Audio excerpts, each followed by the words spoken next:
Baiklah, untuk mengulas lanjut isu berkenaan dengan tenaga boleh diperbaharui ini, kita nak bersama dengan Pengarah Urusan Gading Kencana Sdn Bhd yang juga Profesor Adjung di Universiti Pendidikan Sultan Idris, Datuk Insinyur Muhammad Guntur Mansur Tobing. Datuk, terima kasih kerana sudi dalam Niaga Awani.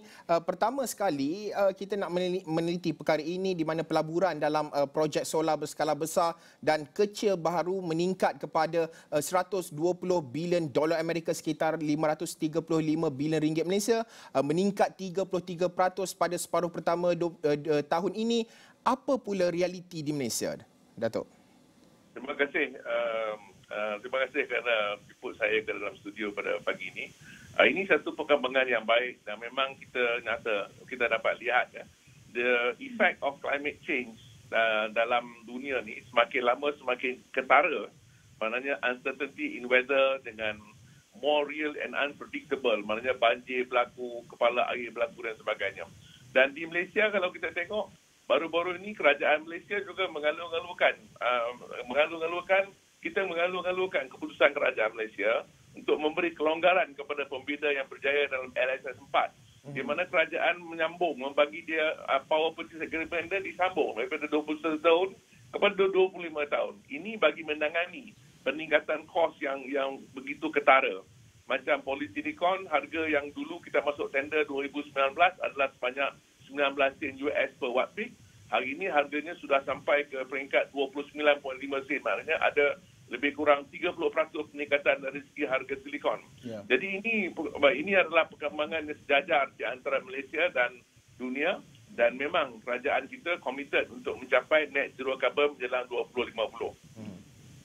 Baik, Datuk, Tenaga Nasional Berhad atau TNB ada melancarkan inisiatif mempercepatkan peralihan kepada tenaga hijau bermula dengan stesen Kapar Energy Venture ataupun KV di Selangor untuk dijana menggunakan hidrogen menjelang tahun 2029. Jadi, adakah ini antara penggunaan terbaik negara untuk bergerak ke arah tenaga lestari?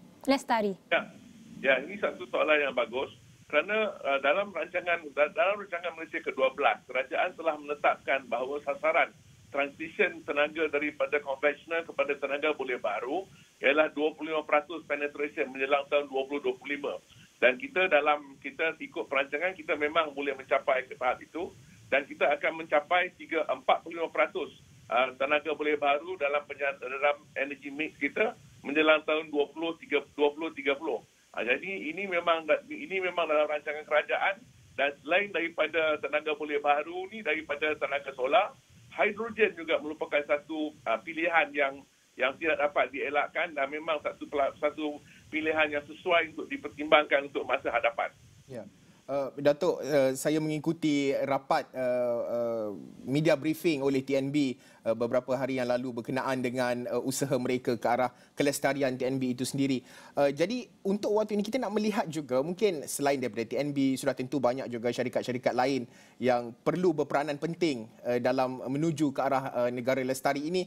5 perkara pandangan Datuk lah yang perlu diberi tumpuan untuk 10 tahun akan datang dalam aspek tenaga diperbaharui ini, Datuk.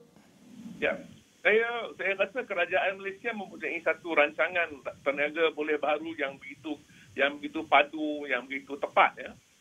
Kalau kita tengok dalam rancangan kita ada program untuk transition energy ini daripada tenaga konvensional kepada tenaga boleh baru. Kita melancarkan dasar large scale solar. Dalam large scale solar, kita mensasarkan penetrasi sebanyak 6,000 megawatt untuk dimasukkan ke dalam grid. Ya. Dari tahun pertama, LSS1 sebanyak 500 megawatt tenaga boleh baru, tenaga solar telah pun ditawarkan kepada pembina yang berjaya.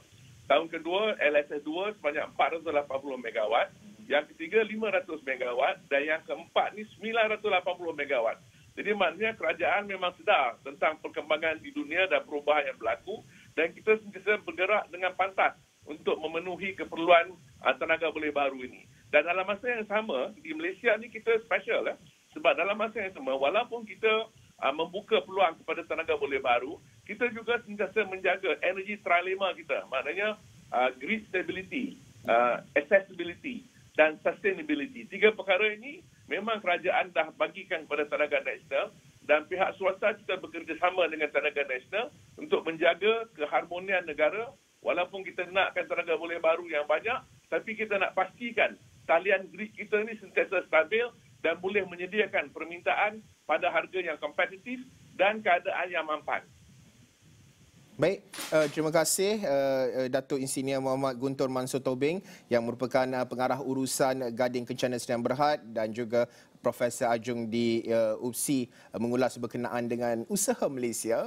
Sudah tentu kita nak menuju ke arah sebuah negara lestari dengan tenaga diperbaharui yang boleh kita tambah dari semasa ke semasa menuju sekitar tahun 2030 mengikut sasaran yang dilakukan oleh Tenaga Nasional Berhad. Terima kasih sekali lagi Datuk Insinyur Muhammad Guntur Mansor Tobing.